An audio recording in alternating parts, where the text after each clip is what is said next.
Hey everyone, welcome to my channel. My name's Lee. You're watching Dark Roots Creations, and this is my first Harlequin book haul.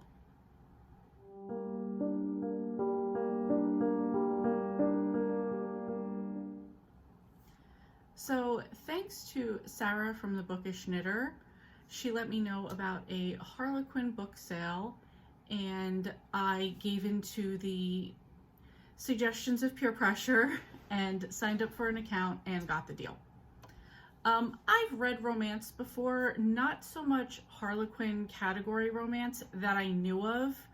I do have a book right here from this is like back in the day, like the Sweet Dreams series that we read as kids. This is like back in '85.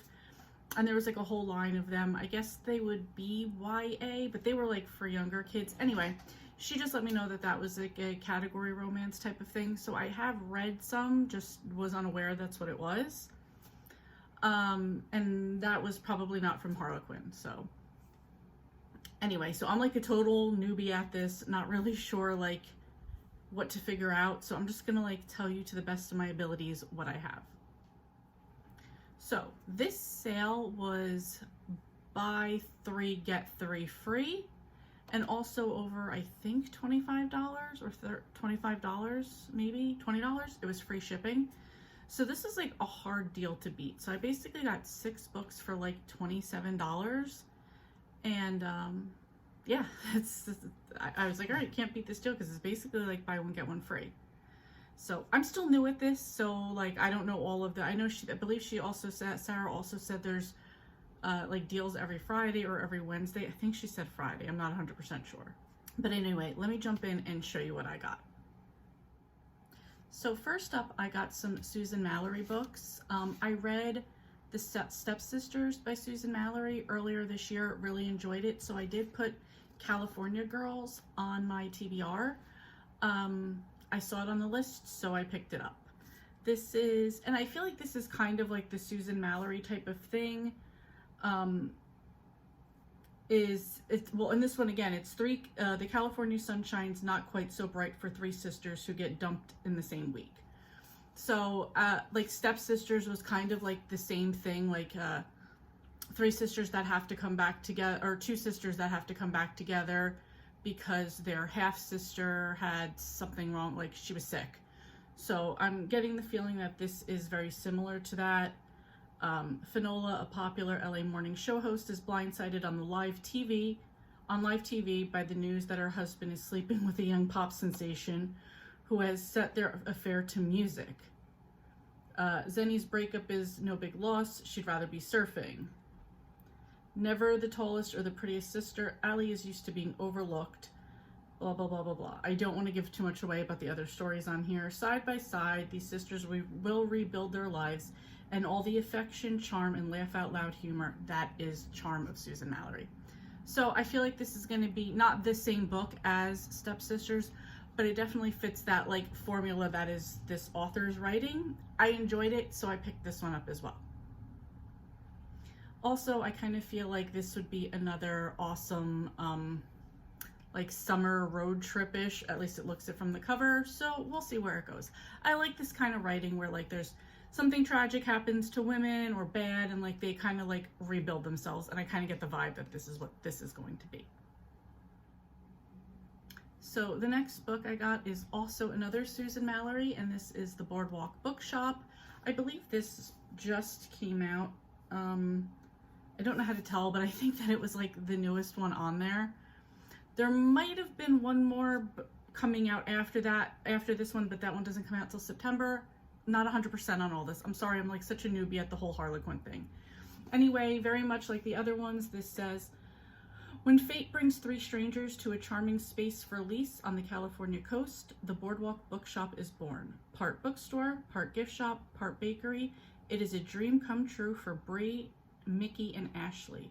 But while their business is thriving, their personal lives are not. That's all I'm going to read off the back of this. Again, kind of like the same thing. 3 tragedies, something brings them all together, and they're going to like rebuild from it. I just really like that type of book, especially in like women's fiction, women's lit, chick lit, whatever you want to call it. So And also this is a bookshop, it's summer on the beach, it's perfect for right now. So yeah, I'm gonna give another Susan Mallory a shot. And the third Susan Mallory I got is Before Summer Ends. And now that I'm looking at this, it also says that there is a bonus story included, which is A Little Bit Pregnant, which was originally published in 2003. It's just a bonus because I wasn't expecting to get that, so that's good. As far as this goes, this is a Harlequin special edition. I know that means something, but I'm not sure what. I don't know if it just means it's bigger or what like series it's part of, but it was a Susan Mallory, and on this one it says, a long hot summer with her secret crush. What could possibly go wrong? Nisa Lang knows Desmond Silling is out of her league. He's a CEO, she's a teacher. He's gorgeous, she's not. So when her house-sitting gig falls through and Desmond offers her a place to stay for the summer, she vows not to reveal how she's felt about him since their first and only kiss. There's a little bit more on that, but I think we all know how this book is going to go. Normally, in the past, with this type of thing where it's, I'm better than, like, he's better than me type of thing, I don't normally like those, because in the past, particularly Nora Roberts, 80s books, that's always like, I'm garbage, I'm nothing, I'm this little petty thing, and he's just so strong, he's this, he's that, blah, blah, blah, blah, blah, and it goes off in a very cheesy way. I'm hoping that this is a little bit more modern, and that's not going to happen. We'll give it a try. When my husband was flipping through these books, oh, it's not in this one, it's in one of the other ones, so I'll save that story for a minute. Anyway, so this is the third Susan Mallory book that I picked up. Okay, author I have not read, but I've heard a lot of good things about is Brenda Novak, and this is One Perfect Summer. I figured it would be perfect for this time of year. And this one says, some families were born into, some we find ourselves. When Serenity Alston swapped her cheek for 23andMe, she joked about uncovering some dark ancestral scandal. The last thing she expected was to discover two half-sisters she didn't know existed. Suddenly, everything about loving family is drawn into question, and meeting these newfound sisters may be the only way to get some answers. And then it looks like they kind of go on some trip to Lake Tahoe. I don't want to read the rest because I really don't want to spoil myself. It's like a cute cover, and I don't know. I think it'd be like a good summer book. And maybe if I don't read it for the summer, sometimes as like winter comes along, like I want to have that like little adventure type of book. So this could be it as well. And this kind of sounds like Brenda Novak is kind of in the same vibes of Susan Mallory. Again, I don't know. I've never read her. But we're going to give it a try and see if I like it or not.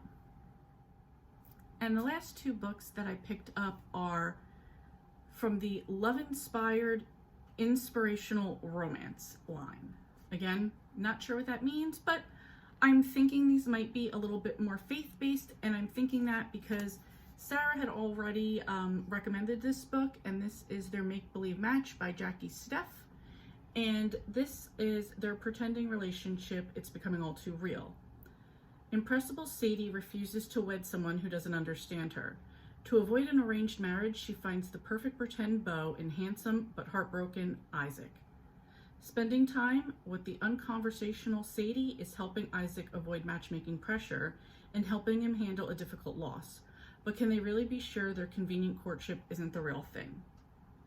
Sarah really enjoyed this one. I've read some Amish cozies in the past and enjoyed that, kind of enjoyed like the lifestyle that they have. Not personally, but to read about. So it sounds kind of like she's not into the full Amish lifestyle. And I like these kind of books where it's like neither one wants the romance, but you know that they're going to fall in love type of thing. So I picked this one up. I thought it would be good. And one of the things I like is these are not big books. So especially when you like even just compare it to the Brenda Novak one, that's a big difference in size. So we're going to give this one a try and see how it goes.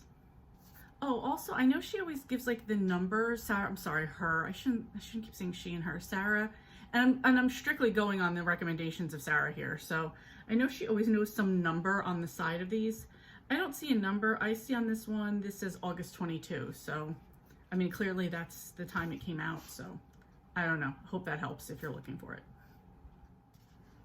And the last book I picked up, again, like I said, is a love-inspired suspense. Oh, wait. Sorry. This was a love-inspired inspirational romance. And this one is a love-inspired suspense inspirational romance. And this is Sabotaged Mission by Tina Radcliffe. And this one says, framed and on the run with nowhere left to hide. When failed mission leaves CIA operative Mackenzie Mac Sharp injured and her partner presumed dead, going off grid is the only way to survive. But her old flame, CIA officer Gabe Denton, has tracked her down and led a well-connected enemy right to her door. Now with someone trying to frame and kill her, working with Gabe is the only way to clear her name and stay alive. I like kind of off the grid type of stuff anyway. I like that it's like an old flame-ish type of thing, and I like that there's an enemy. So I like the little bit more suspense that goes in this one, because I don't think I necessarily like I don't know, traditional romance type of things. Bodice rippers, I believe is what they're called. I'm kind of like not into that. I like there to be a bit of a story. Not that I'm prude or anything, but when there's like a sex scene in a book, I just kind of skip over it. Not because like, ooh, I don't want to read that, but it's like, who cares? I'm not about to have sex anyway, so let's skip this. I'm here for reading, so I want to just get to like the rest of the story. So I think this will have a little bit more for that for me. And yeah, so I'm sorry, I'm just looking at the differences.